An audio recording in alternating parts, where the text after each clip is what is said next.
Hey guys, welcome back to Frankentone. So, we do a lot of guitars on this channel, obviously. We do everything from vintage collectibles to restorations to, high-end guitars to Fireflies and Leo James and even copies. But this is something we've never done before. This is a counterfeit guitar. And it is scary how good it is. Obviously, there are some tells. There are some ways you can identify this one. But if you saw this in a pawn shop or something and you did not have a very intricate knowledge of this guitar, you might fall for this one.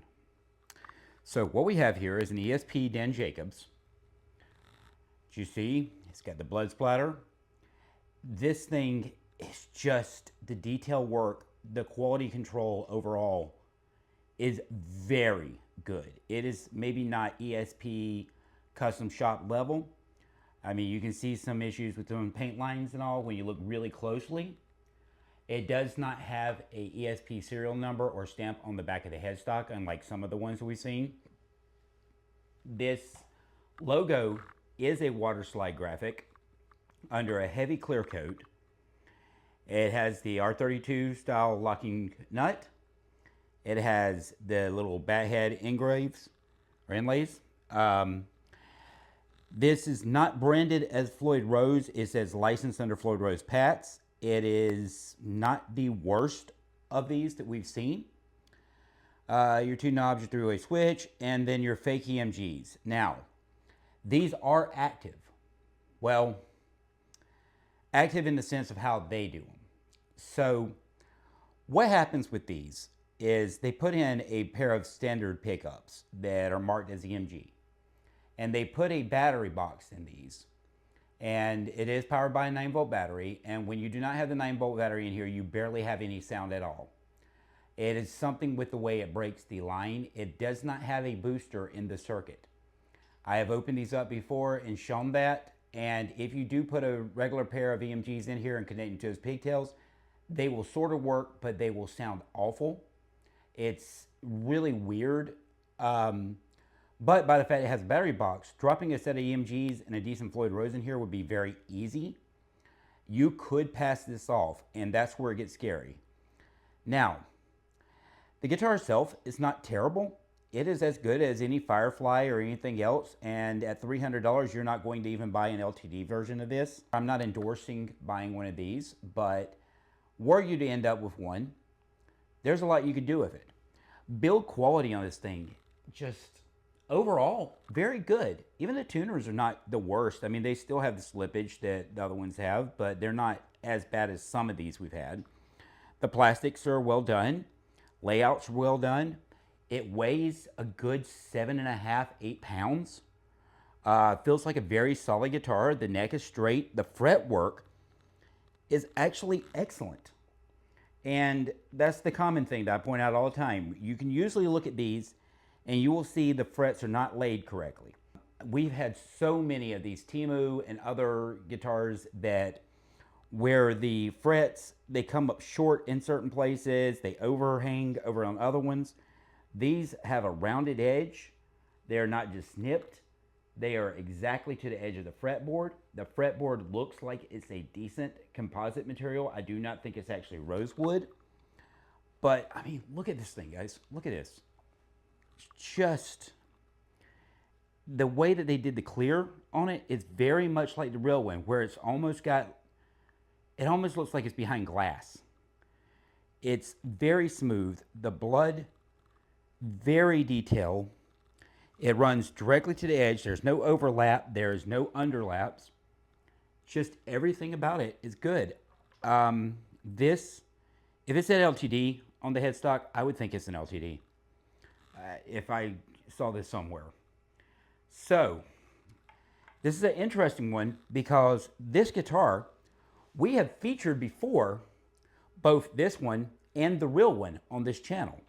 Because I happen to own a real Dan Jacobs. This thing feels and looks a lot like it. Now, again, you know, when you get to your line here, it's mainly up at the headstock. You can see a little distortion where they just kind of laid it as a paint line. and it's not perfect. And on the other one it is. I wish I had it right here right now to show you, and I may do a follow-up video with it later on. It's currently actually in storage, but we run out of space here. But anyway, this thing, yeah. So how do these actives sound? They sound kind of like Chinese copy pickups, but not the worst. I was able to get this thing in a tune. They're very quiet.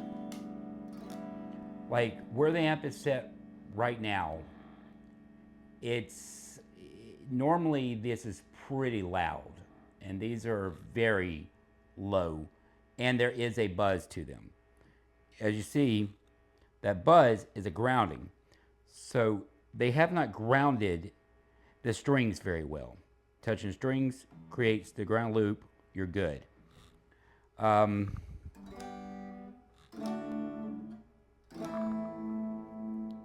That's what they sound like in just the neck, middle, bridge. Now you notice they all sound the same. These are the exact same pickup.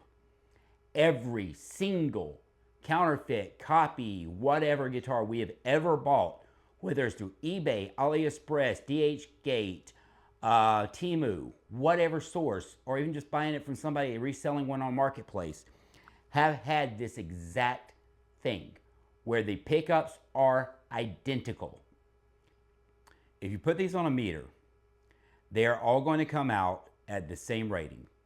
Normally it's 11.2, some of them we've seen 14.6, but they are matched.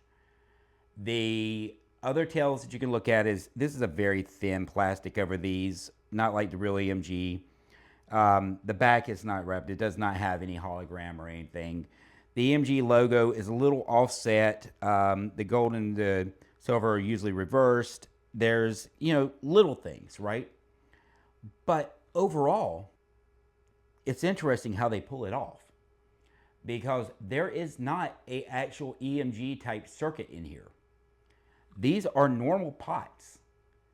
They are soldered to what has a pigtail up here at the pickups. The pickups pigtails are the 4-pin. They plug right in. I've shown this before when we were messing with the Iron Cross copy. We pulled those pickups out and we showed you exactly them beside a set of actual EMGs, the same exact set. So that's the other thing, is these don't weigh what an EMG does. They're about a third of what the EMG pickup weighs. That said, this is going to be pot metal. At least they said licensed. They didn't try to put Floyd Rose on it. I've seen a lot of these where they actually are stamped Floyd Rose. I don't know what's changed, but lately I've been seeing a lot of them just saying the licensed Floyd Rose. Maybe it's just easier to get through customs, but I mean, hell, it says ESP on the headstock. Now, it did have a sticker for Musically or some crap over that when we first unboxed this one. But yeah, this guitar is, it's hard to identify. Again, it has a ground issue. I touch the string, goes away, right back.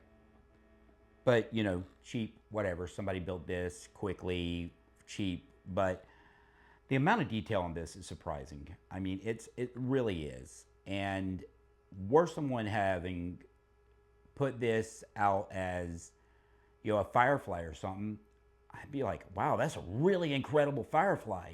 Holy crap. By the fact they marked it ESP, there's where your problems are. And again, it does have a QC Pass sticker on the back of it, but it does not have the ESP serial information or the Made in Japan or anything else like it's on that Ouija guitar, the Kirk Hammett one, or on the any of the James Hetfield ones that we've shown. They're like this. But for a Dan Jacobs that, we paid, I think we may have paid $300 or something like that when we were trying to do this, because again, this was one that we had one and we wanted to do a comparison originally. This is a solid piece of wood. Now, obviously, you can drop a set of EMGs in here, change out the circuit, drop into EMGs. It'll take you 15, 20 minutes. Change that Floyd Rose to a real one. You probably want to change the nut and tuners, but you throw in, what, a few $100, you've got a really decent playing guitar that can hang on the wall or play on stage, and people would be like, oh, wow, look, it's Dan Jacobs from a distance. Now, honestly, I don't care if you do that. It's costume jewelry, right? It's still got the right equipment in it. It's still a decent guitar. Do it. Don't resell it, please. I always say that. I always put that in my videos. I know it probably gets annoying, but I'm so tired of seeing the assholes that buy these things and drop them online. Real ESP or ESP like or whatever, and $1,200, and they're not. They're not worth that. They're worth what you paid for them, and probably a little bit less than that. You're never going to get that money back out of them.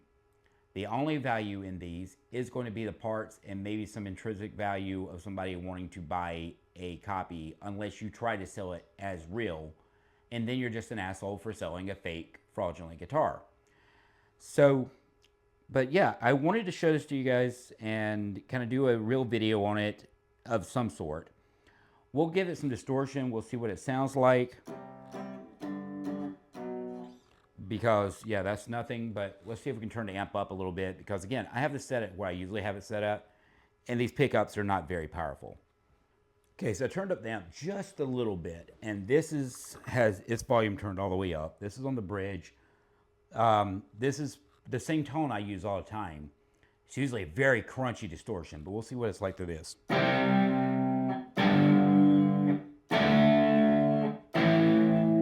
on the bridge. Go up to neck.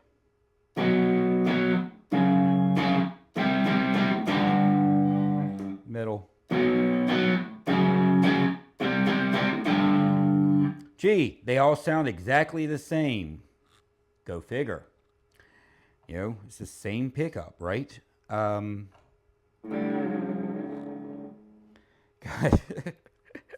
That buzz.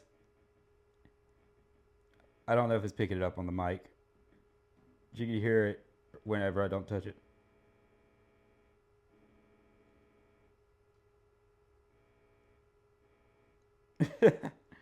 Okay, static field, whatever. Yeah, this thing is, the biggest weakness is the electronics in it. And again, you know, it has a 9-volt battery, and my assumption is the 9-volt is just completing the circuit for the pickups to get out. It's not actually doing anything to boost, because there is no booster in here. There is no board, nothing else. It is literally a 9-volt lead in the wiring harness. So yeah, they sell you it as active pickups, and okay, well, active only in the sense of they come alive when you stick a 9-volt in them. The pickups, if you actually unhook these, it's kind of fun. We did this on another video. If you clip the leads and you put the wires, you put the pigtail back onto the back of the pickup and just go straight to the wires, and you test it, it's going to come out at exactly the same as if you have it in here testing it at the output. It's the 9-volt does nothing aside from completing that circuit. So it's interesting Chinese engineering. I didn't notice there is one little fall here where they got a little chip up here, but whatever. Overall, it looks good. It feels good. The neck's straight. I didn't notice anything wrong with the fret leveling or anything like that. This would be a good fantasy build. Definitely need to upgrade everything. It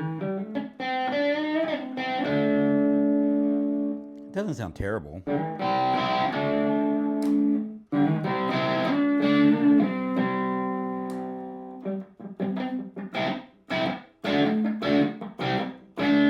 Does not sound like a set of EMGs.